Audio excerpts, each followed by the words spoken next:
아니, 아버님, 크루즈 여행은 동창끼리 몇 달 전부터 개모임에서 돈을 모은 거예요.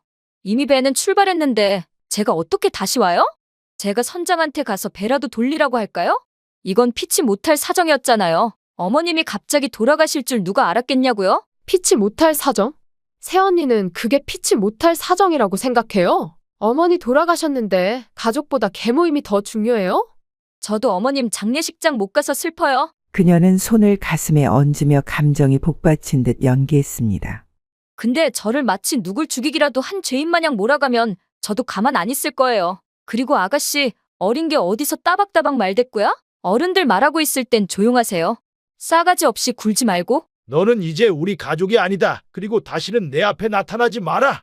구독은 큰 힘이 됩니다. 올해로 72세 박 씨는 평소와 다름없는 하루를 보내고 있었습니다. 아침 일찍 일어나 늘 그랬듯 아내와 함께 간단한 아침 식사를 하고 동네 공원을 한 바퀴 돌았습니다. 걸음은 예전만 못했지만 그래도 매일 아침 산책은 거르지 않았습니다. 여보, 오늘도 날씨가 참 좋네요. 박 씨가 아내에게 말을 걸었습니다. 그러게요. 이렇게 좋은 날 산책하니 젊었을 때 생각도 나고. 박 씨는 잠시 생각에 잠겼습니다. 그의 인생은 결코 순탄치만은 않았습니다. 그때를 생각하면 참 우리가 많이도 고생했지. 박 씨는 오랜 세월을 살아오며 많은 풍파를 겪었습니다. 20대 중반 그는 가난한 집안 형편에도 불구하고 악착같이 일하며 결혼 자금을 마련했습니다. 그렇게 26의 나이에 사랑하는 아내와 100년 가약을 맺었습니다. 처음엔 작은 전셋집에서 시작했습니다. 하지만 박 씨는 젊은 시절부터 악착같이 돈을 모았고 결혼 10년 만에 서울에 30평대 아파트를 마련할 수 있었습니다. 그때 아파트 계약금 마련하려고 얼마나 고생했는지 밤낮 없이 일했던 게 엊그제 같아. 아내가 박 씨의 팔을 살며시 잡았습니다. 당신 덕분에 우리가 여기까지 온 거예요. 고마워. 박 씨는 아내의 손을 꼭 잡았습니다. 두 사람의 주름진 손에는 수십 년의 세월이 고스란히 새겨져 있었습니다. 나도 당신 덕분이야. 힘들 때마다 옆에서 힘이 돼줬잖아. 두 사람은 천천히 걸으며 지나온 세월을 되새겼습니다. 아이들을 키우며 겪었던 어려움, 사업 실패로 좌절했던 시기, 그리고 그 모든 것을 이겨내고 지금에 이르기까지. 자, 이제 집에 가서 점심 먹어야겠어요. 아내가 일어섰습니다. 당신 또 가슴이 답답해? 박 씨가 물으면 아내는 늘 별일 아니라는 듯 웃으며 대답했습니다. 나이 들면 다 그렇지 뭐. 그냥 좀 피곤해서 그래. 병원 한번 가보는 게 어때? 괜찮아. 괜한 걱정하지 말고 당신이나 건강 잘 챙겨요. 그냥 요즘 잠을 좀 설쳐서 그래. 며칠 푹 쉬면 나아질 거예요. 박 씨도 천천히 일어나 아내의 손을 잡았습니다. 성준이랑 지연이 생각나네. 그러게. 우리 자식들 얘기가 나와서 말인데. 왜? 무슨 일 있어? 아니, 그냥 지연이한테 연락이 왔더라고. 이번에 휴가 낸다고. 정말?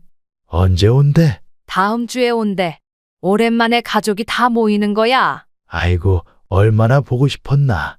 우리 딸 일찍이 유학 떠나 해외에서 정착한 뒤로 얼굴 보기가 하늘의 별 따기였는데. 성준이네 가족도 불러서 다 같이 모여볼까? 어서 성준이한테 연락해봐. 아들도 바쁘다고 자주 못 오는데 이번 기회에 다 같이 모이면 좋겠다. 박 씨는 휴대폰을 꺼내 성준에게 전화를 걸었습니다.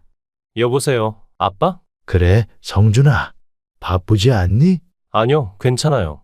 무슨 일 있으세요? 그래, 이번에 동생이 다음 주에 한국에 온대. 너희 가족도 시간 되면 우리 집에 오면 어떻겠니? 잠시 침묵이 흘렀습니다. 글쎄요, 와이프랑가 동창들이랑 여행 간다고 했던 것 같던데. 한번 다시 얘기해보고 연락드릴게요. 박 씨는 아들의 어색한 반응에 눈살을 찌푸렸지만 내색하지 않았습니다. 그래, 알았다. 시간 되면 꼭 오너라. 그러나 며칠 후 저녁 평온하던 일상이 무너졌습니다. 아내는 평소처럼 저녁상을 차리고 있었습니다. 싱크대 앞에서 국을 끓이던 그녀가 갑자기 주방에서 휘청거렸습니다. 여보! 박 씨는 거실에서 TV를 보다가 이상한 낌새를 느꼈다. 순간적으로 위태롭게 흔들리는 아내의 모습이 눈에 들어왔습니다. 그리고 쿵! 냄비가 바닥으로 떨어지며 시뻘건 국물이 사방으로 튀었습니다. 그보다 더 충격적인 건 아내가 그대로 바닥에 쓰러진 것이었습니다. 여보! 여보! 정신 차려! 박 씨는 황급히 뛰어가 아내를 흔들었습니다. 그러나 그녀는 미동도 하지 않았습니다. 여보! 숨 좀 쉬어봐, 제발! 박 씨의 손끝이 떨렸습니다. 아내의 얼굴은 순간적으로 핏기가 가셨고 입술이 새파랗게 질려 있었습니다. 안 돼, 안 돼. 박 씨는 심장이 터질 듯한 공포에 휩싸였습니다. 숨을 몰아쉬며 떨리는 손으로 핸드폰을 꺼내 119를 눌렀습니다. 119 구조대입니다. 무슨 일이십니까? 제 아내가 갑자기 쓰러졌어요. 빨리 와주세요. 박 씨의 목소리가 떨렸습니다.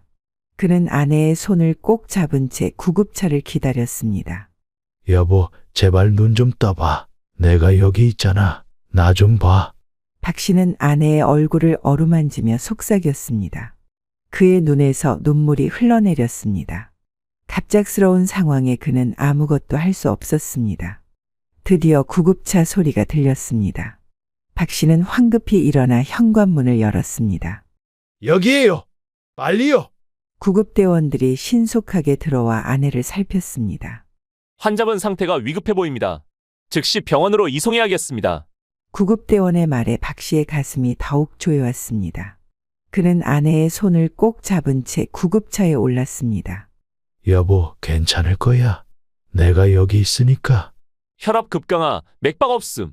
심정지 상태입니다. 구급대원들의 목소리가 긴박하게 울렸습니다. 제발 살려주세요. 박 씨는 떨리는 손으로 아내를 부축해 급히 병원으로 향했습니다. 구급차 안에서 그는 아내의 손을 꼭 잡은 채 눈물을 흘렸습니다. 여보, 우리 아직 많은 시간이 남았잖아. 아직 할머니, 할아버지 되어서 손주들 보는 것도 못했는데. 그의 목소리가 떨리며 구급차 안을 가득 채웠습니다. 시간이 얼마나 흘렀는지 모르겠습니다. 1시간 뒤 의사의 얼굴은 어둡게 굳어 있었습니다. 임종을 준비하셔야겠습니다. 의사의 말에 박 씨는 그 자리에 얼어붙었습니다. 그의 눈에서 눈물이 멈추지 않고 흘러내렸습니다. 아니, 그럴 리가 없어요. 몇 시간 전만 해도 멀쩡했는데. 박 씨의 목소리가 떨리며 울렸습니다. 그러나 심장 모니터는 이미 수평선을 그리고 있었습니다. 아내는 마지막까지도 조용히 아무 말 없이 떠났습니다. 여보. 박 씨는 아내의 손을 잡은 채 흐느꼈습니다. 병실은 그의 흐느낌 소리로 가득 찼습니다. 갑작스러운 이별에 그는 아무 말도 할 수 없었습니다. 단지 아내의 차가운 손을 잡은 채 눈물만 흘렸습니다. 아까까지만 해도 웃으면서 얘기했는데 이럴 순 없어. 그들의 첫 만남, 결혼식, 그리고 함께 꿈꿨던 미래. 모든 것이 한순간에 무너져 내렸습니다. 박 씨는 손을 꼭 잡고 한참을 움직이지 않았습니다. 그가 평생을 함께해 온 사람, 곁에 있는 것만으로도 위로가 되던 아내가 더 이상 숨 쉬지 않는다는 사실이 믿기지 않았습니다. 차가워진 아내의 손을 어루만지며 박 씨의 눈에서는 뜨거운 눈물이 흘러내렸습니다. 여보, 이러지 마. 제발. 박 씨의 떨리는 목소리가 적막한 병실에 울려 퍼졌습니다.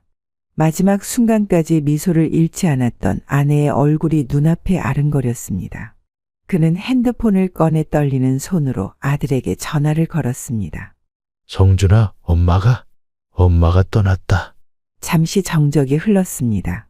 전화기 너머로 들려오는 아들의 숨소리만이 간간히 들려왔습니다. 뭐라고요? 아들 성준의 목소리가 떨렸습니다. 엄마가 방금. 박 씨는 말을 잇지 못했습니다.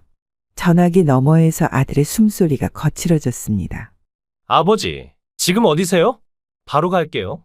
성준은 급하게 전화를 끊고 병원으로 달려왔습니다.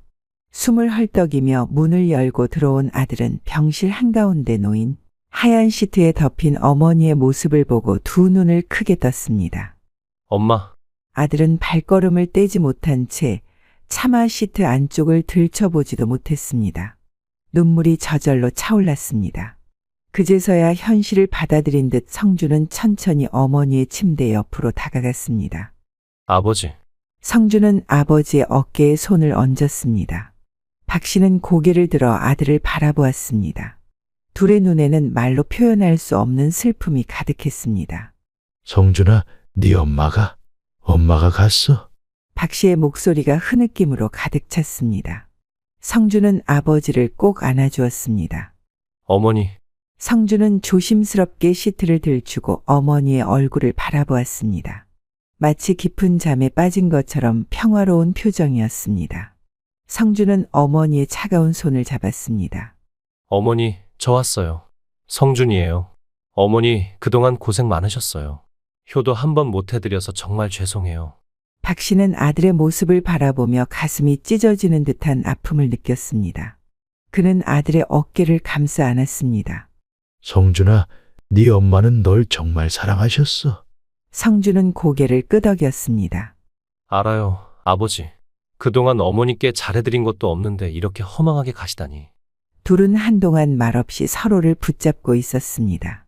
멀리 미국에서 살고 있던 딸 지연이 급히 한국으로 돌아왔습니다. 공항에서 곧장 장례식장으로 달려온 그녀는 짙은 상복을 입은 채 어머니의 영정 앞에서 흐느끼며 무릎을 꿇었습니다. 엄마, 저 왔어요. 너무 늦었죠? 목이 메어 말도 제대로 나오지 않았습니다.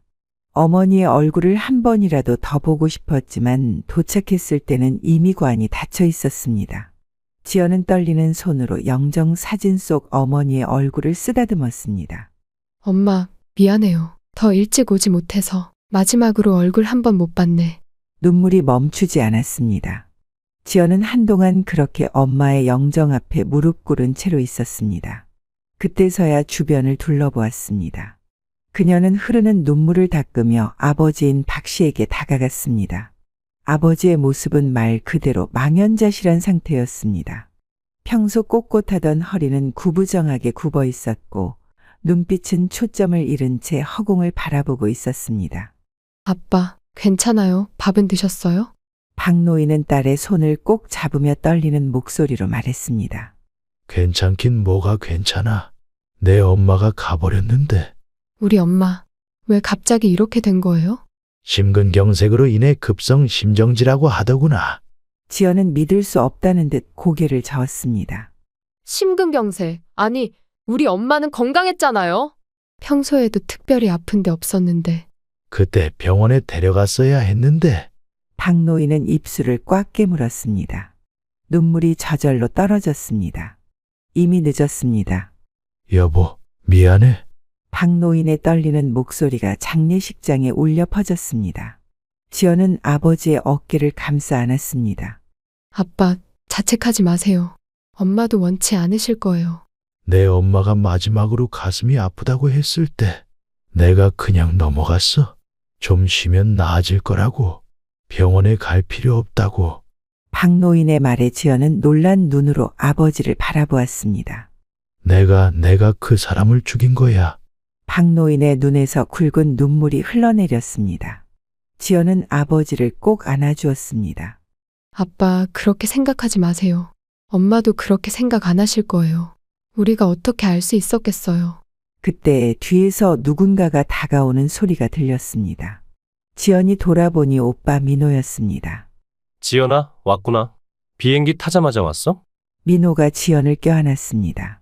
그의 눈도 붉게 충혈되어 있었습니다. 응, 오빠. 엄마 얼굴도 못 보고. 나도 마찬가지야. 회사 일 때문에 지방에 있다가 연락받고 달려왔는데. 이미. 민호의 목소리가 떨렸습니다. 세 사람은 서로를 붙잡고 한동안 말없이 서 있었습니다. 그들의 슬픔이 장례식장 전체를 감쌌습니다. 그런데 새 언니는 어디 있어? 아들의 목소리가 떨리며 말끝을 흐렸습니다. 가족들의 시선이 일제히 그에게 쏠렸습니다. 아들은 반핸드폰을 꺼냈습니다. 손가락이 떨리는 걸 느끼며 화면을 켰습니다. 그러나 그곳에는 충격적인 메시지가 떠 있었습니다. 지중해 선셋, 너무 아름답다. 크루즈 여행 최고. 이곳에서의 하루하루가 꿈만 같아요. 아들의 손이 덜덜 떨렸습니다. 깊은 한숨을 내쉬며 통화 버튼을 눌렀습니다. 여보, 지금 뭐 하고 있어? 언나, 지금 크루즈에서 노을 보고 있어. 아내의 목소리에서 들리는 즐거움이 가슴을 찔렀습니다. 아들은 잠시 말을 잇지 못했습니다. 어머니 돌아가셨어. 당장 와야지. 아들의 목소리는 단호했습니다. 하지만 그의 예상과 달리 아내의 대답은 달랐습니다. 그게 핸드폰 너머에서 들려오는 며느리의 목소리는 어딘가 머뭇거리고 있었습니다. 나 크루즈 여행 온 거 알잖아. 여기서 갑자기 나가려면 위약금도 있고. 나 없어도 되는 거 아니야? 그러니까 당신이 잘. 너 지금 뭐라고 했어? 아들의 목소리가 떨리기 시작했습니다. 주변에 있던 가족들도 그의 표정 변화를 느끼고 긴장한 듯 조용해졌습니다. 아니, 그러니까 당신이 잘하고 나중에. 아들은 핸드폰을 내리며 차갑게 굳은 표정을 지었습니다. 그의 눈에서 분노와 실망감이 번갈아 스쳐 지나갔습니다. 그 모습을 가만히 바라보던 박 씨가 조용히 입을 열었습니다. 며느리는 안 오느냐? 아들은 한동안 대답하지 못했습니다. 입술을 깨물며 고개를 숙였습니다. 뭐요? 엄마 장례식인데 논다고 안 와요? 날카로운 목소리가 복도에 울렸습니다. 그녀의 얼굴에는 분노가 가득했습니다. 새언니는 당연히 와야 하는 거 아니에요? 엄마가 살아계실 때 그렇게 며느리 노릇 못하더니 장례식에도 안 와요? 아들은 선뜻 대답하지 못한 채 고개를 숙였습니다. 분노와 슬픔 그리고 배신감이 뒤엉켰습니다. 어머니의 임종을 지키지 못한 죄책감에 이어 아내의 무심한 태도가 그를 더욱 괴롭게 했습니다. 나도 모르겠어요. 아들의 목소리가 떨렸습니다. 이게 말이 돼요? 아빠? 새언니한테 연락은 해보셨어요? 박 씨는 딸의 물음에 아무 대답도 하지 않은 채 다시 핸드폰을 들었습니다. 떨리는 손가락으로 버튼을 누르자 신호음이 울렸고 잠시 후 며느리의 목소리가 들려왔습니다. 선영아, 박 씨의 목소리는 무겁고 차가웠습니다. 아버님, 죄송해요. 근데 지금 갑자기 돌아가는 건 좀. 네가 인간이냐? 내 아내가 떠났다. 내 시어머니가 세상을 떠났다고. 근데 크루즈 여행을 간다고. 아버님, 너무 화내지 마세요. 저도 원래 예정된 일정이었고. 제가 배를 돌릴 수도 없는 노릇이잖아요. 뚝. 박 씨는 천천히 아들을 바라보았습니다. 그의 눈에는 실망과 분노가 가득 차 있었습니다. 너 이제 나한테 찾아올 생각 말아라. 아들은 충격을 받은 듯한 얼굴로 박 씨를 바라보았습니다. 아버지, 그게 무슨 말씀이세요? 이제 너도 내 아내도 이 집에 다시는 발 들이지 마라. 제가 나중에 집사람이랑 꼭 납골당 들릴게요. 나중에 엄마가 살아 계실 때는 한번 찾아오지도 않더니 돌아가시니까 나중에라고. 장례식장의 정막 속에서 그녀의 분노 어린 목소리가 울려 퍼졌습니다. 주변에 있던 몇몇 친척들도 그 대화를 듣고 수군거리기 시작했습니다. 됐어. 나중에 올 생각하지도 마. 너랑 내 마누라 같은 사람들은 올 필요 없어. 이건 불효도 이런 불효가 없어요. 주변의 친척들은 이 상황을 어떻게 해결해야 할지 몰라 서로 눈치만 보고 있었습니다. 딸은 오빠를 노려보며 말했습니다. 결국 아들은 고개를 숙이고 장례식장을 빠져나갔습니다. 박 씨는 그들이 나가는 모습을 지켜보며 한숨을 내쉬었습니다. 하늘도 슬픈 듯 잔뜩 흐려 있었고 바람이 쌀쌀하게 불어왔습니다. 며느리는 끝내 나타나지 않았고 아들은 며느리 대신 사람들에게 애써 변명하느라 진땀을 뺐습니다. 현우의 목소리에는 피로와 당혹감이 묻어났습니다. 죄송합니다. 제 아내가 해외에 있는 관계로 상황이 여의치 않아서. 그러나 그 말을 듣는 사람들 대부분이 황당한 표정을 지었습니다. 친척들과 지인들의 얼굴에는 실망과 불편함이 역력했습니다. 무슨 말씀이세요? 시어머니 장례식인데 그런 걸 핑계라고 되는 거예요? 어머, 그게 무슨 말이야? 시어머니 돌아가셨는데 여행을 갔다고. 이 집 며느리도 참 독하네. 박 씨는 침묵했습니다. 그의 마음속에는 슬픔과 분노 그리고 깊은 상실감이 뒤섞여 있었습니다. 자신의 아내, 평생 함께했던 사람이 떠났는데 며느리는 단 한 번도 얼굴을 비추지 않았습니다. 박 씨의 마음속에서는 분노의 불길이 서서히 타오르고 있었습니다. 며느리는 아들의 전화조차 제대로 받지 않았고 심지어 장례식 당일에도 SNS에 여행 사진을 올리며 즐거운 시간을 보내고 있었습니다. 아버지, 저도 이해가 안 돼요. 은지가 왜 이러는지 죄송해요. 박 씨는 집을 정리하고 나서야 겨우 마음이 가라앉았습니다. 이제야 모든 것이 끝났다고 생각했는데 며칠 후 뜻밖의 손님이 찾아왔습니다. 초인종이 울렸고 문을 열자 며느리가 서 있었습니다. 아버님, 마음고생 많으셨죠?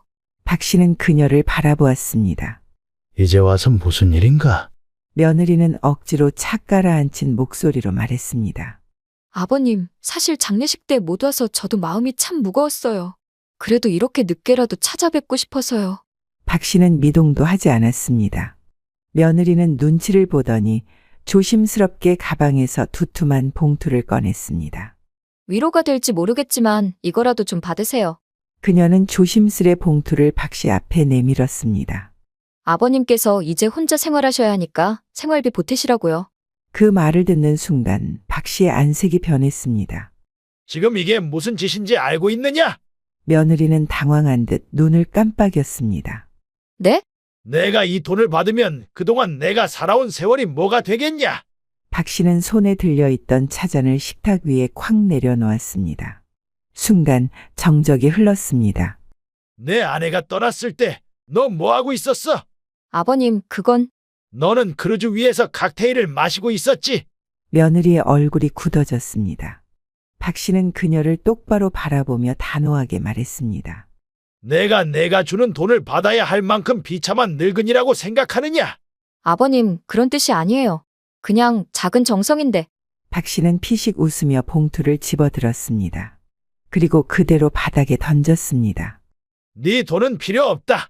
그리고 다시는 내 앞에 나타나지도 마라. 봉투가 바닥에 떨어졌습니다. 새언니, 정말 대단하네요. 며느리는 깜짝 놀라며 지연을 바라보았습니다. 그녀의 눈에는 믿을 수 없다는 표정이 역력했습니다. 지연아, 너까지 왜 이래? 그러나 지연은 한치의 망설임도 없이 바닥에 떨어진 돈 봉투를 주워들었습니다. 그리고는 그것을 단단히 움켜쥐고 힘껏 며느리의 얼굴을 향해 던졌습니다. 퍽! 봉투가 정확히 며느리의 뺨을 스치며 날아갔고 안에 있던 돈들이 다시 바닥으로 흩어졌습니다. 며느리의 얼굴이 충격으로 붉어졌습니다. 이따위 돈 몇 장으로 아버지를 모욕해. 도대체 우리 집안을 얼마나 우습게 봤길래. 지연의 목소리는 분노로 떨리고 있었습니다. 그녀의 눈에는 이미 눈물이 고여 있었지만 그녀는 결코 그 눈물을 보이지 않으려 했습니다. 며느리는 얼굴을 감싸쥐며 당황한 표정을 지었습니다. 그녀의 입술이 파르르 떨렸습니다. 지연아, 너까지 왜 이래? 난 그저 사과하려고. 사과, 지금 이게 사과야? 엄마 돌아가셨을 때 여행 간다고 안 오더니 이제 와서 돈 몇 장 던져주고 끝내겠다고? 며느리는 우물쭈물하며 말을 더듬었습니다. 그녀의 눈에도 눈물이 고이기 시작했습니다. 나는 그때 지연은 비웃으며 고개를 저었습니다. 그녀의 눈에서 눈물이 흘러내렸지만 그녀는 개의치 않았습니다. 아니야. 이유 같은 거 듣고 싶지도 않아. 이미 끝났어. 엄마 돌아가셨을 때부터 새언니는 우리 가족이 아니야. 아버님, 그래도 제가 아버님을 모른 척할 순 없잖아요. 며느리의 목소리가 점점 작아졌습니다. 그럼 장례식 때는 왜 모른 척했느냐? 박 씨의 목소리가 날카로워졌습니다. 됐어. 그리고 다시는 우리 아버지 앞에 얼씬도 하지 마. 새언니 같은 사람. 우리 가족으로 인정할 생각 추호도 없어. 며느리의 표정이 순간적으로 굳어졌습니다. 하지만 곧 입술을 삐죽이며 억울한 듯 변명을 늘어놓기 시작했습니다. 아니, 아버님, 크루즈 여행은 동창끼리 몇 달 전부터 개모임에서 돈을 모은 거예요. 이미 배는 출발했는데 제가 어떻게 다시 와요? 제가 선장한테 가서 배라도 돌리라고 할까요? 이건 피치 못할 사정이었잖아요. 피치 못할 사정? 새언니는 그게 피치 못할 사정이라고 생각해요? 어머니 돌아가셨는데 가족보다 개모임이 더 중요해요? 그게 말이 돼요? 저도 어머님 장례식장 못 가서 슬퍼요. 그녀는 손을 가슴에 얹으며 감정이 복받친 듯 연기했습니다. 근데 저를 마치 누굴 죽이기라도 한 죄인 마냥 몰아가면 저도 가만 안 있을 거예요. 그리고 아가씨, 어린 게 어디서 따박따박 말대꾸야? 어른들 말하고 있을 땐 조용하세요. 싸가지 없이 굴지 말고. 내 돈 따위 필요 없다. 그리고 다시는 내 앞에 나타나지 마라. 며느리는 아무 말도 하지 못했습니다. 박 씨는 문을 열었습니다. 그의 손이 문고리를 꽉 쥐고 있었습니다. 며느리는 더 이상 아무 말도 하지 못하고 고개를 숙인 채 황급히 집을 빠져나갔습니다. 문이 닫히는 소리와 함께 방 안에는 무거운 침묵이 내려앉았습니다. 지연은 바닥에 흩어진 돈을 바라보며 한숨을 내쉬었습니다.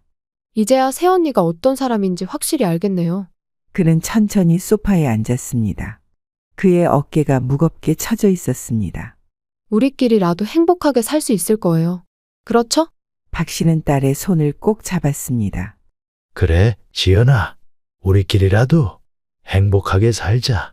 아들은 퇴근 후 며느리와 이야기를 나누던 중 눈물을 흘리며 말합니다. 여보, 오늘 아버님께 사과 드리러 갔는데 글쎄 아가씨가 내 얼굴에 돈 봉투를 던진 거 있지? 내가 얼마나 아프고 서러웠는지 몰라. 뭐, 너한테 돈을 던졌다고? 분노가 치밀어 오른 아들은 곧바로 동생에게 전화를 걸었습니다. 지연아, 너 감히 새언니한테 돈을 던졌어? 그래, 내가 던졌어. 왜? 어디서 그런 버릇없는 행동을 배웠냐? 내가 뭔데 어른들 일에 끼어드니? 어른? 어른이면 장례식장도 안 오고 돈 몇 푼으로 사람 무시하는 게 어른이야? 아무리 그래도 돈을 던지는 게 말이 되니? 그렇게까지 할 필요가 있어? 필요했지.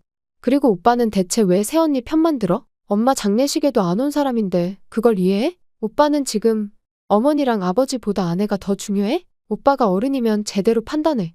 나는 엄마가 불쌍해서라도 가만히 있을 수 없었어. 너 어린 게 어른 일에 함부로 끼어들지 마. 나중에 후회하게 될 거야. 엄마 살아계실 때 오빠는 엄마한테 얼마나 신경 썼어? 아들은 순간 아무 말도 하지 못했습니다. 오빠도 알잖아. 엄마한테 제대로 못한 사람은 새 언니만이 아니라 오빠도 마찬가지라는 거. 지연은 전화를 끊었습니다. 아들은 핸드폰을 내려놓고 깊은 숨을 내쉬었습니다. 그러나 머릿속은 복잡하기만 하였습니다. 다음 날 박 씨는 변호사 사무실로 향했습니다. 박 씨는 마음을 다잡았습니다.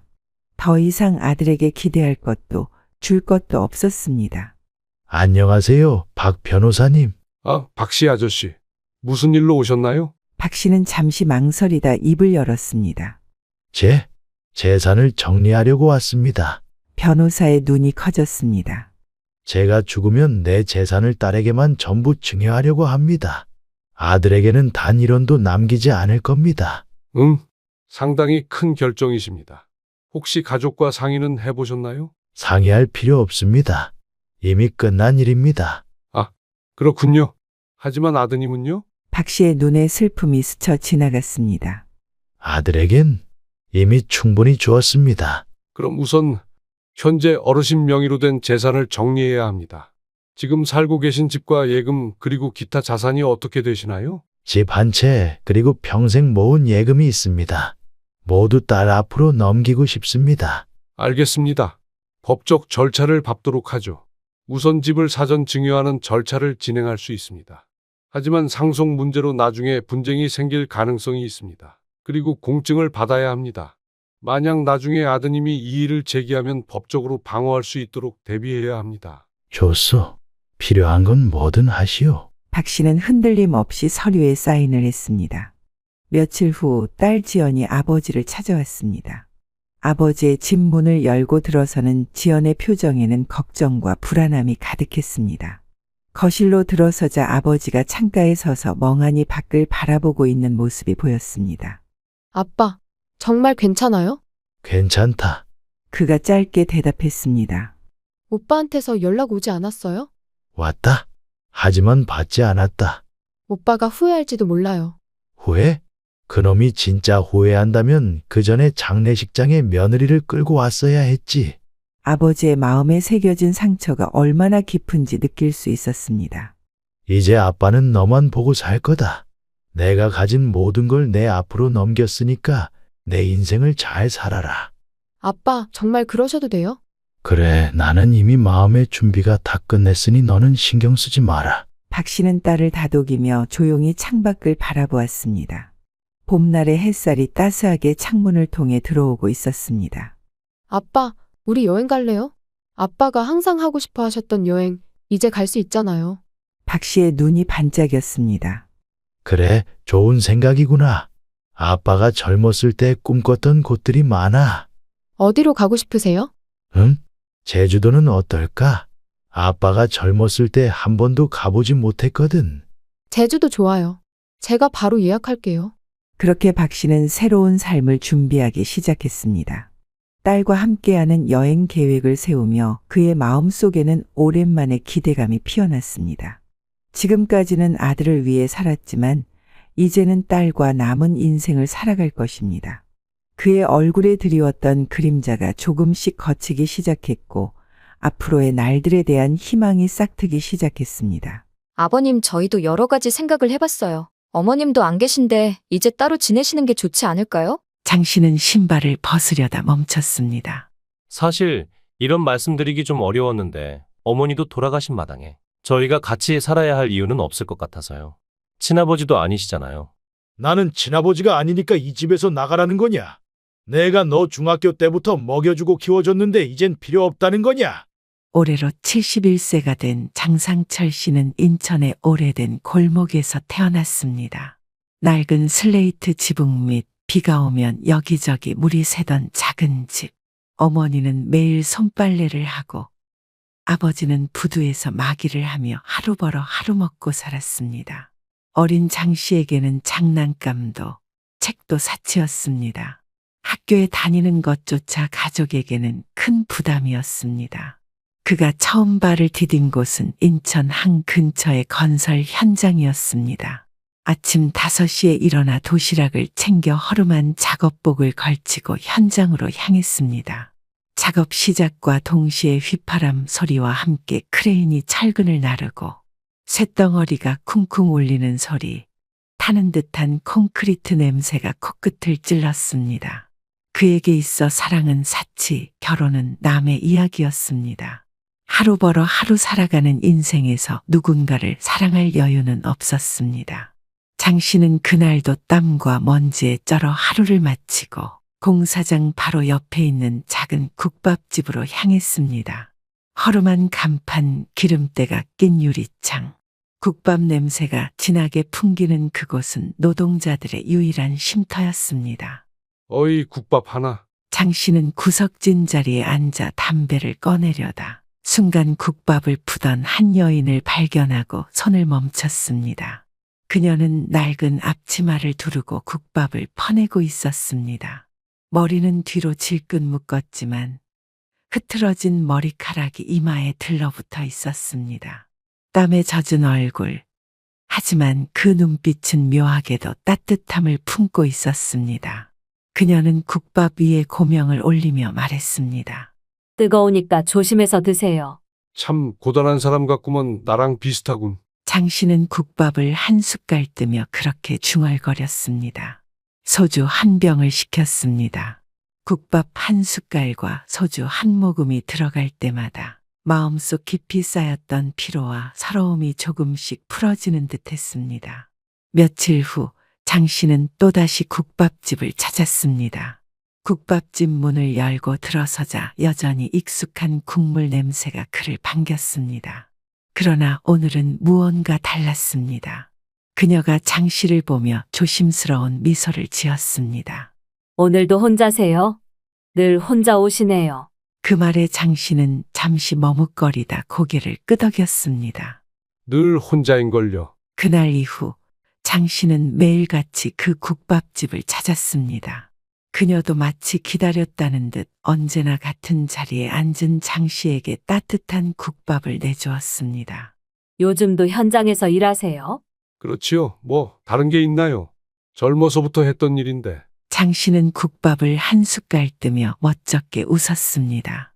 그녀는 수줍게 웃으며 작은 한숨을 내쉬었습니다.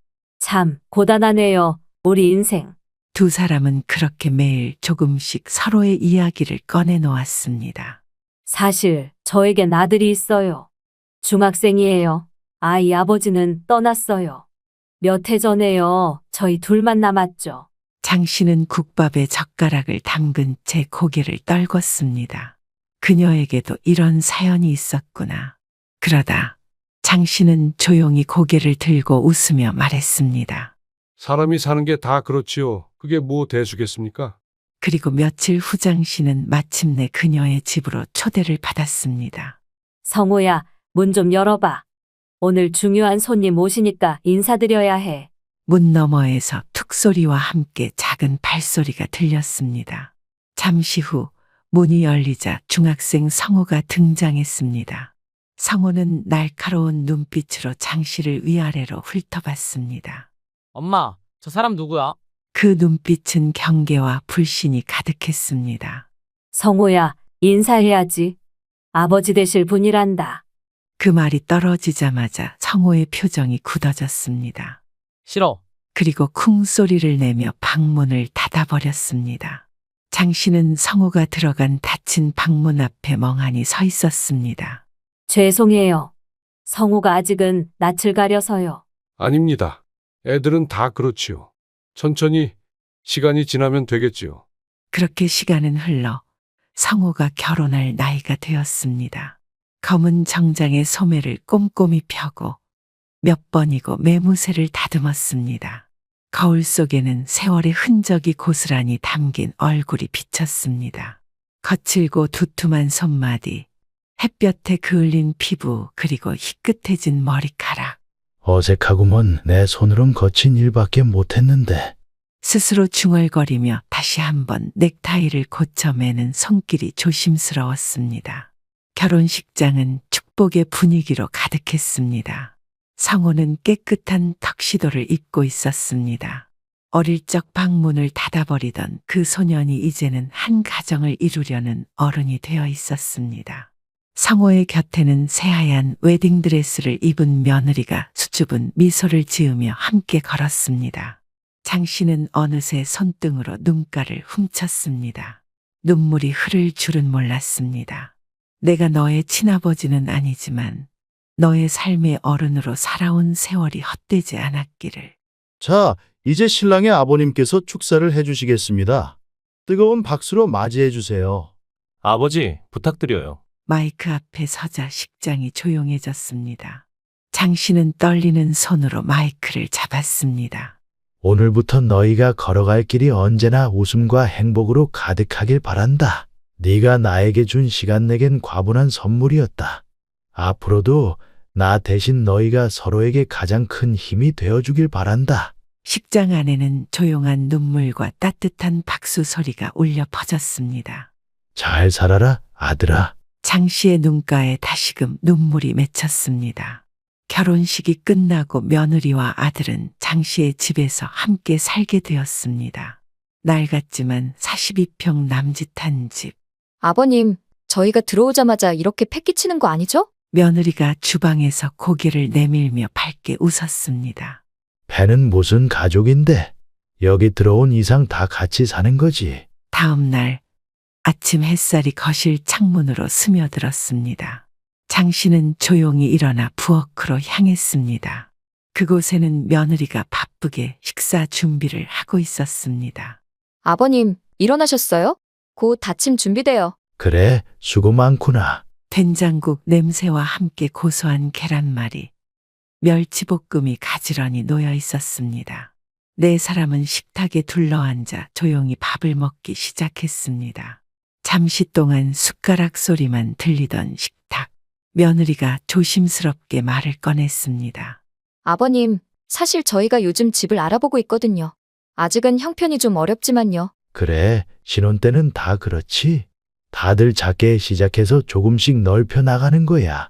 저희도 지금은 많이 부족하지만 둘이 힘을 합치면 언젠가 더 좋은 집에서 살 수 있겠죠. 어머님은 이 집을 어떻게 구하셨어요? 이 집?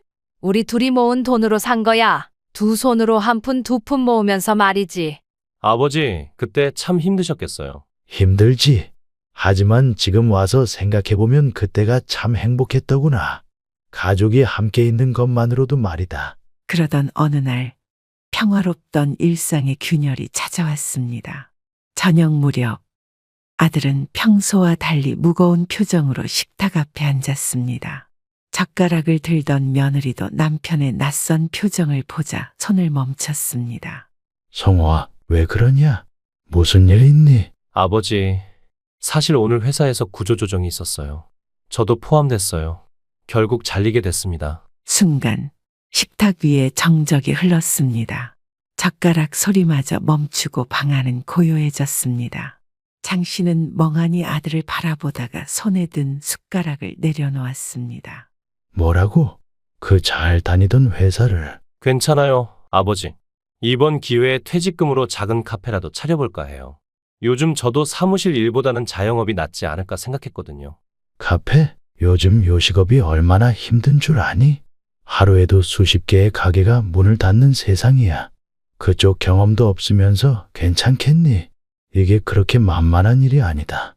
그는 평생 몸으로 일하며 살아온 사람이었기에 쉽게 벌고 쉽게 잃는 돈이 없다는 사실을 누구보다 잘 알고 있었습니다. 아버지, 요즘은 다들 카페 하나씩 한다고 하잖아요. 트렌드도 익히고 아내랑 함께 힘을 합치면 잘 될 거예요. 요즘은 분위기 좋은 카페가 잘 된다잖아요. 맞아요, 아버님. 저도 바리스타 학원도 다녀보려고요. 요즘은 카페 창업이 대세예요. 이런 이야기는 허공을 떠도는 헛된 말처럼 들렸습니다.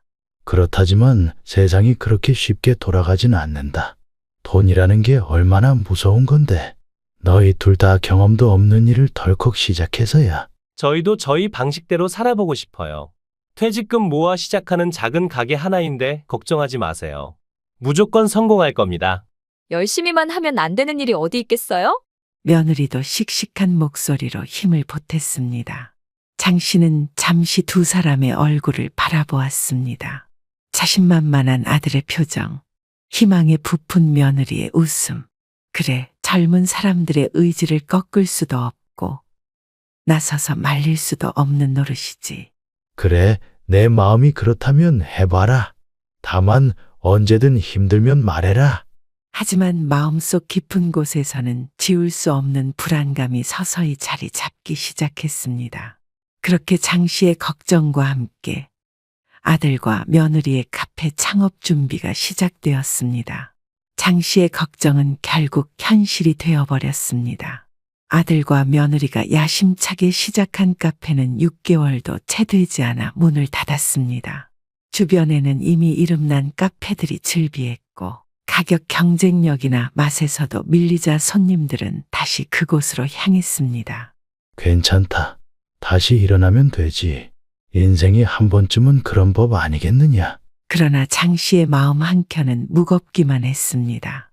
그의 예감대로 아들은 금세 빚더미에 앉게 되었습니다. 카페를 꾸미는데 사용한 대출금, 재료비, 임대료 등 감당할 수 없는 돈이 쌓였습니다. 아들은 생계를 유지하기 위해 대리운전 기사가 되어 밤낮 없이 차를 몰았습니다. 여보, 다녀올게. 오늘은 어디까지 가게 될지 모르겠네. 며느리 역시 동네 해물탕집에서 주방보조로 일을 시작했습니다. 아버님, 오늘 늦어요. 알바 끝나면 바로 들어올게요. 손에는 주방 세제에 쩔은 상처와 기름 냄새가 배어 있었습니다. 장 씨는 그런 두 사람의 모습을 볼 때마다 마음이 아팠습니다. 하지만 이미 벌어진 일, 그는 조용히 한숨만 내쉬었습니다. 그런데 아들과 며느리의 태도는 카페가 망한 후부터 조금씩 변하기 시작했습니다. 아버지, 요즘 생활비가 너무 빠듯하네요. 혹시 이번 달 조금만 도와주실 수 있으세요? 아버님, 병원비가 좀 나왔는데 다음에 꼭 갚을게요. 장 씨와 아내는 안쓰러운 마음에 손에 쥔 돈을 내어주었습니다. 이제는 어려운 시기니까 조금은 도와줘야지. 그러나 용돈을 달라는 요구는 점점 더 빈번해졌습니다. 아버님, 이번에도 조금만 도와주세요. 다음 달에 알바비 들어오면 꼭 드릴게요. 이제는 마치 당연한 듯 요구했습니다. 장 씨와 아내의 표정이 어두워져도 그들의 부탁은 멈추지 않았습니다. 그러던 어느 날 장 씨는 조용히 말했습니다. 이제는 힘들 것 같구나. 우리도 사정이 그리 좋지만은 않다. 그래요? 알겠습니다. 그리고는 입술을 꼭 다물고 방 안으로 들어가 버렸습니다. 그 후 며느리는 한동안 방에서 나오지 않았습니다. 장 씨는 조용히 아내와 눈을 마주쳤습니다. 아내도 그저 고개를 숙인 채 말없이 밥숟가락을 저었습니다. 아들과 며느리의 태도는 시간이 지나면서 점점 더 노골적으로 변했습니다. 어느 날 저녁, 장 씨가 텔레비전을 보고 있을 때였습니다. 거실로 나온 아들이 머뭇거리며 말을 꺼냈습니다. 아버지, 잠깐 이야기 좀 할 수 있어요? 그래, 무슨 일이냐? 아버지, 저희가 요즘 너무 힘들잖아요. 그래서 좀 궁금한 게 있어서요. 장 씨는 순간 불길한 기분이 들었습니다.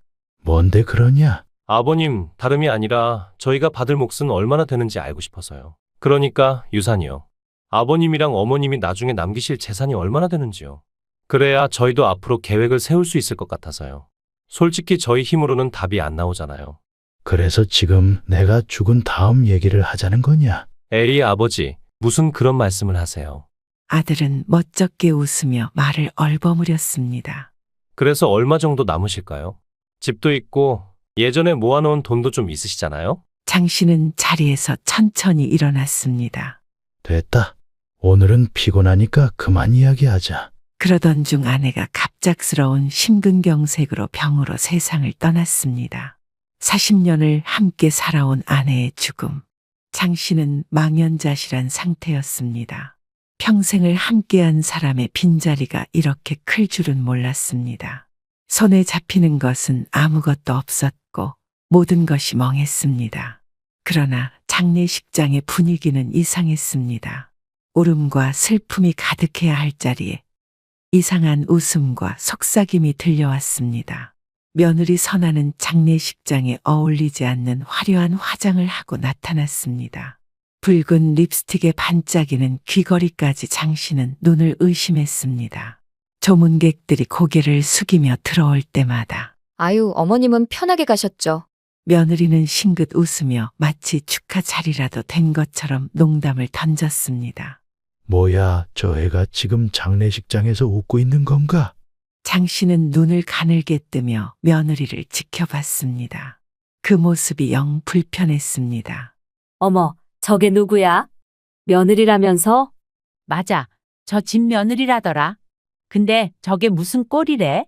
화장이 저렇게 지내도 되나? 립스틱 색깔 봐. 장례식장에 저게 어울린다고 생각하나 봐?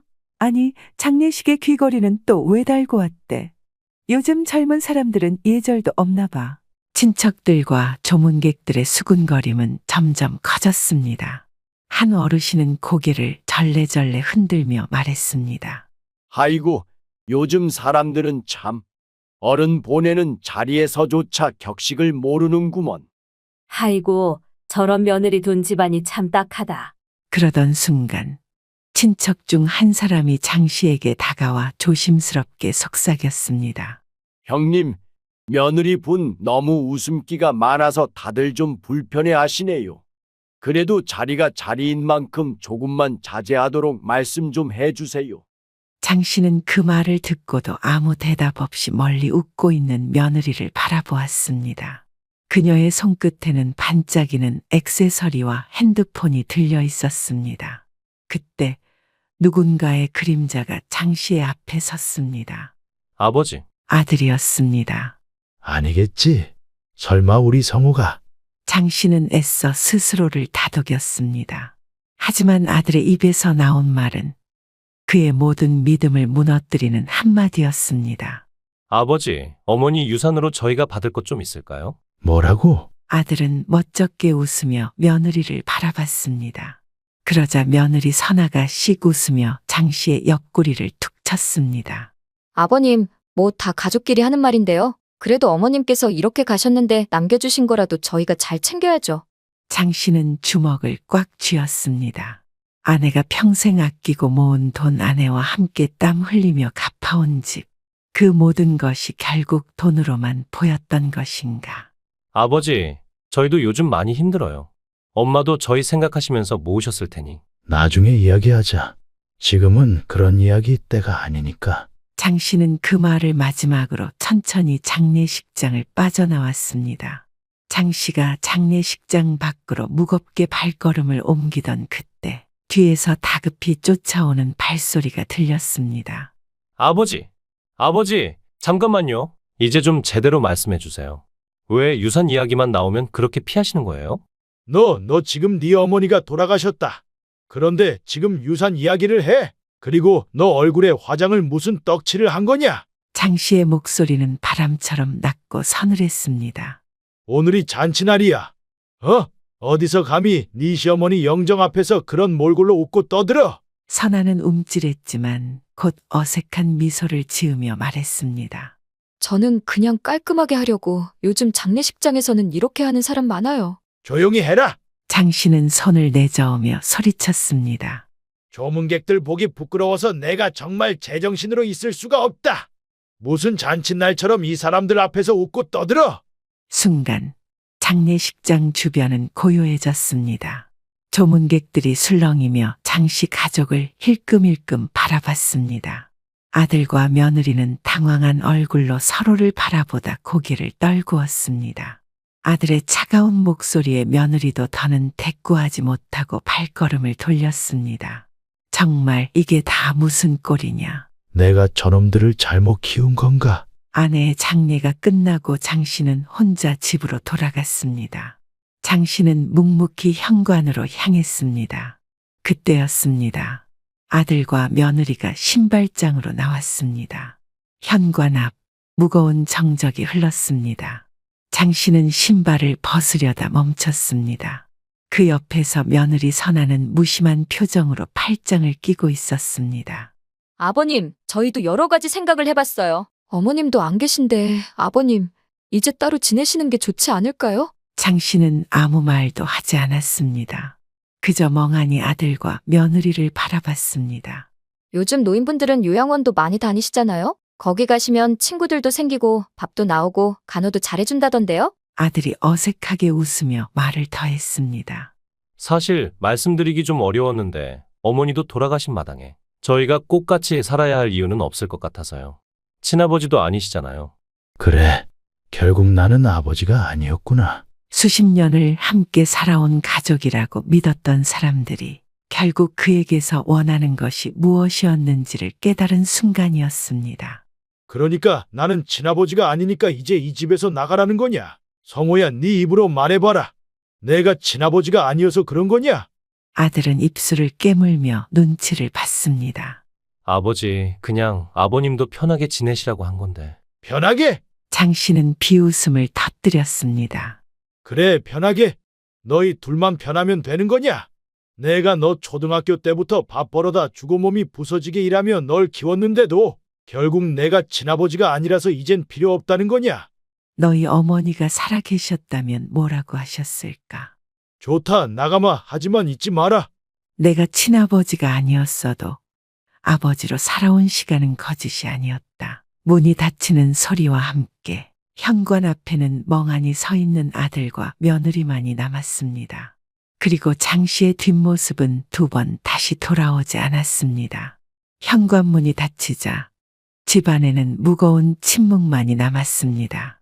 아들은 소파에 털썩 주저앉았고 며느리는 팔짱을 끼고 거실을 천천히 둘러보았습니다. 그래도 잘한 거야. 지금은 마음이 좀 무겁지만 언젠가 했어야 할 일이었어. 언제까지고 아버님이랑 같이 살 순 없잖아. 며느리는 소파에 앉은 아들을 힐끗 바라보더니 다리를 꼬고 앉아 물었습니다. 근데 오빠, 이제 이 집 팔면 우리 목도 나오는 거 맞지? 그럼 예전에 어머니 살아계실 때 물어봤었잖아. 그때 어머니가 그랬어. 우리 둘이 모은 돈으로 산 거야 라고. 이렇게 말씀하셨으니까 당연히 공동명의일 거야. 그러자 며느리는 눈썹을 살짝 찌푸리며 고개를 갸웃거렸습니다. 뭐? 그게 끝이야? 뭐가? 아니, 어른들은 보통 남자 이름으로 다 해놓잖아. 우리 집이라고 하셨다고 해서 진짜 공동명의인 건 아니잖아? 확실히 확인한 거야?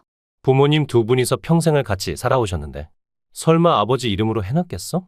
너무 걱정 안 해도 돼. 요즘 세상에 설마가 어딨어. 확인부터 해봐야지. 나중에 명의가 다 아버님 이름으로 돼 있으면 어쩌려고 그래?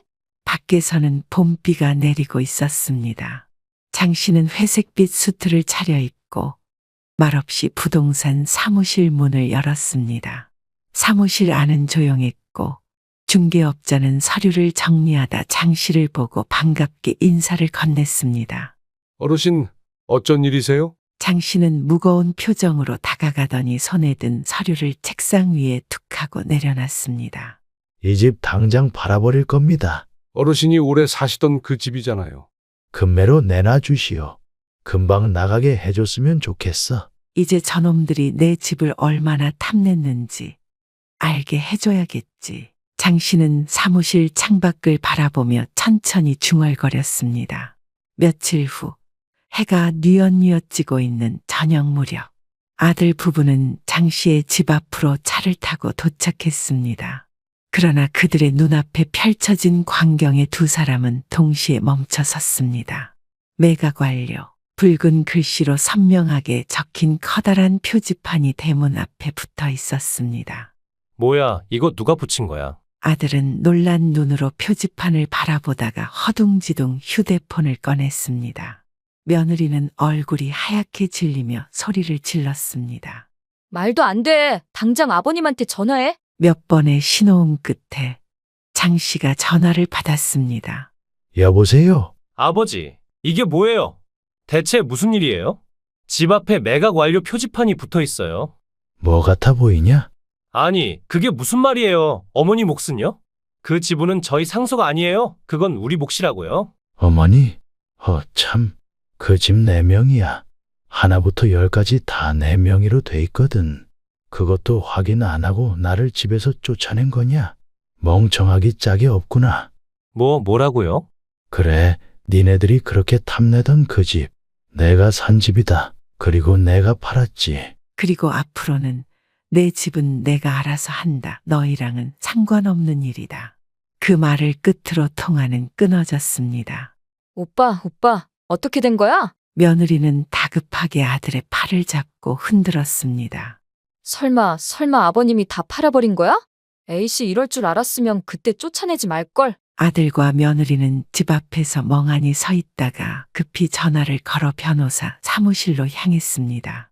변호사는 차분하게 서류를 넘기며 두 사람을 바라봤습니다. 자, 여기 등기부등본입니다. 아들은 불안한 손길로 서류를 받아들여 페이지를 넘겼습니다. 그러나 그의 손이 페이지 중간에서 멈췄습니다. 소유자 장철수 단독 명예. 뭐라고요? 아들은 눈이 휘둥그레졌습니다. 잠깐만요. 이게 무슨 어머니가 말씀하셨잖아요. 가족이 함께 모여 사는 집이라고요. 우리 집이라고도 하셨다고요. 변호사는 깊은 한숨을 내쉬며 냉정한 목소리로 설명했습니다. 계속 말씀드렸지만 그건 단순한 표현입니다. 법적으로는 아무런 의미가 없습니다. 여기에 명확히 나와 있잖아요. 장철수 씨 단독 명예, 즉 상속 절차도 필요 없습니다. 그럼 저희는요? 며느리가 떨리는 목소리로 물었습니다. 여러분은 아무런 권리도 없습니다. 그리고 이미 매각이 완료된 상태라면 이사 날짜를 맞춰서 빠르게 집을 비워야 할 겁니다. 아들은 멍하니 서류를 내려다보며 얼굴이 굳어졌습니다. 이럴 수가. 그럼 우리 이제 어디로 가? 창가 옆 테이블에 앉은 장 씨는 작은 종이컵에 담긴 따뜻한 커피를 가만히 내려다보고 있었습니다. 휴대폰이 또 진동을 울렸습니다. 화면에는 여전히 성호라는 이름과 며느리 선아의 연속된 부재중 전화와 메시지가 떠 있었습니다. 아버지, 한 번만 만나주세요. 저희 이제 정말 길거리에 나앉게 생겼어요. 장 씨는 한숨을 내쉬며 커피를 한 모금 삼켰습니다. 그리고 마지막으로 한 번쯤 얼굴을 보고 모든 것을 끝내야겠다고 생각했습니다. 카페 문이 열리고 아들 성호와 며느리 선아가 다급한 걸음으로 들어섰습니다. 장 씨를 보자마자 손가락을 테이블에 두드리며 날 선 목소리로 말했습니다.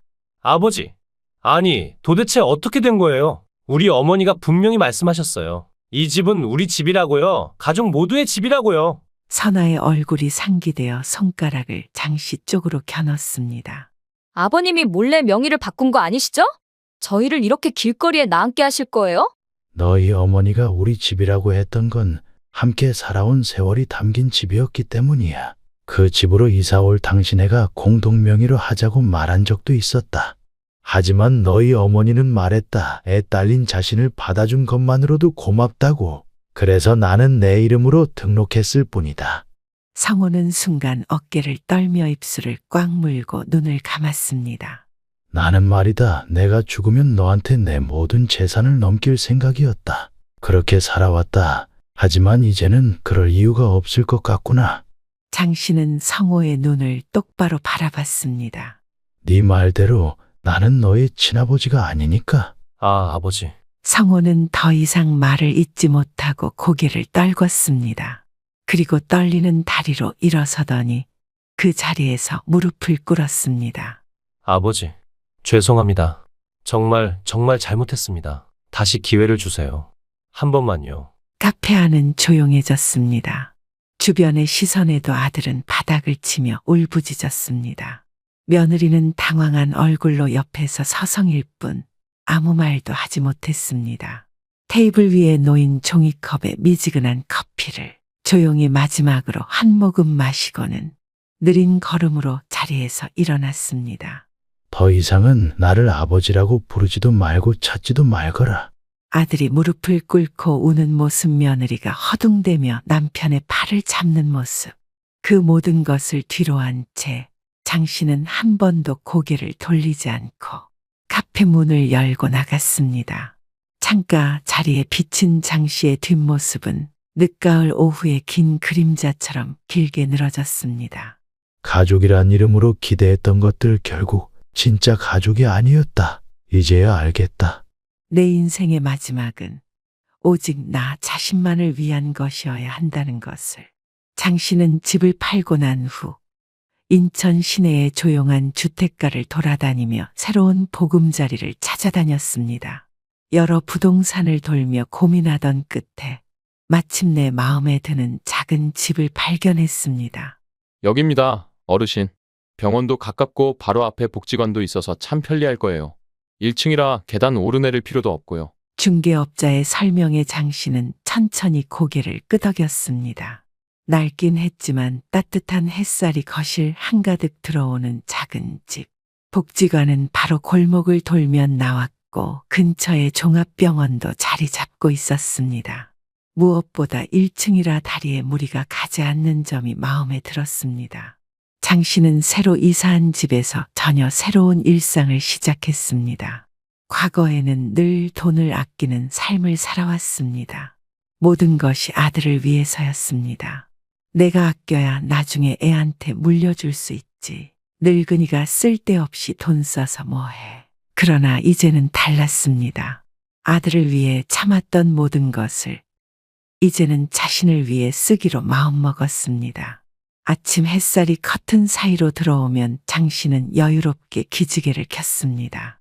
부엌에서는 요양보호사가 아침밥을 준비했습니다. 김치찌개 냄새가 은은하게 집안을 채웠습니다. 어르신, 식사 준비 다 됐어요. 오늘은 반찬도 푸짐하게 준비했어요. 그래? 오늘따라 밥 냄새가 더 좋구만. 예전 같으면 생각도 못할 일이었습니다. 요양보호사까지 고용해 밥을 차려 먹다니. 이제야 좀 사람 사는 것 같군. 오후가 되면 장씨는 복지관으로 향했습니다. 가까운 거리 덕분에 천천히 산책하듯 걸어도 금세 도착할 수 있었습니다. 복지관 앞마당에는 동년배 친구들이 삼삼오오 모여 이야기를 나누고 있었습니다. 어르신, 오늘도 오셨네요. 오늘 바둑 한 판 두시죠. 어제처럼 지시면 서운해요. 장씨는 웃으며 바둑판 앞으로 자리를 잡았습니다. 돌을 놓는 소리, 가벼운 농담과 웃음소리, 아무런 걱정도 없이 흘러가는 시간이었습니다. 저녁이 되면 동네 공원을 산책했습니다. 요양보호사와 함께 천천히 공원을 돌며 그날 있었던 이야기들을 나누었습니다. 어르신, 이 길 참 좋죠. 노을도 예쁘고. 그래? 젊었을 때는 이런 거 하나도 눈에 안 들어왔는데. 그 길을 걸으며 장씨는 가끔 지나간 날들을 떠올렸습니다. 가족을 위해 달리고 또 달리던 시간. 그러나 지금은 달릴 이유도 누군가를 위해 살 이유도 없었습니다. 모든 시간이 오직 나를 위한 시간이었습니다. 장씨는 매달 자신에게 월급을 주듯 정해진 돈을 쓰며 살았습니다. 맛있는 것을 먹고 싶을 때면 비싼 고깃집에도 갔습니다. 계절마다 맞는 옷도 새로 장만했습니다. 누군가에게 보여주기 위한 삶이 아닌 나 자신을 위해 살아가는 삶. 장씨의 이야기는 우리에게 말해줍니다. 나를 위해 사는 삶이야말로 가장 값진 삶이다. 여러분, 오늘 이야기가 마음에 드셨나요? 구독과 좋아요를 눌러주세요. 다음 이야기에서는 또 다른 감동과 교훈을 전해드리겠습니다. 여러분의 공감과 응원이 저에게 큰 힘이 됩니다. 다음 이야기에서 다시 만나요. 감사합니다.